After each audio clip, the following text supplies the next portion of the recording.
যে রিজিক আমি আমার মায়ের পেটে থাকতেই আল্লাহ তাআলা লিখে দিয়েছেন, সেই রিজিক ভোগ না করে আমি কোনোদিন মরবো না। বিষ্ণু ইসলাম আমাদেরকে জানিয়েছেন তোমার জন্য যে রিজিকের বন্দোবস্ত, যেই অ্যালটমেন্ট আছে, সেটা ভোগ না করে, উপভোগ না করে তুমি মরবে না, এবং সেটা আপনি উপভোগ করবেন, আপনার কাছেই আসবে।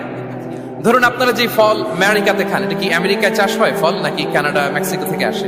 এখানেই হয়, আবার বাইরে থেকেও আসে। লেটস সে আপনি যেই অ্যাপেলটা দিয়ে আজকে ব্রেকফাস্ট করলেন, যে অ্যাপেলটা আপনি খেলেন, এটা মেক্সিকো থেকে এসেছে। ওই অ্যাপেলটা যখন কুড়ি অবস্থায় ছিল, মুকুল অবস্থায় ছিল, তখনই ওটার মধ্যে আপনার নাম লেখা। এর মধ্যে কত পাখি এসে ওই গাছে বসেছে, কত মুকুল নষ্ট করেছে, ওইটা নষ্ট করে নাই, কারণ ওইটা আপনি খাবেন। ওইটা পুষ্ট হয়ে সুন্দর একটা ফল হয়ে ইম্পোর্টেড হয়ে এটা আমেরিকাতে আসলো, আমেরিকার বাজারে। অনেক মানুষ ওই ফলটা সুপার মার্কেটে যে ধরে চড়ে নেড়ে আবার রেখে দিয়ে চলে গেছে, নেয় নাই। ওইটা সে খাবে না, কারণ ওইটা আপনার রিজিকে লেখা।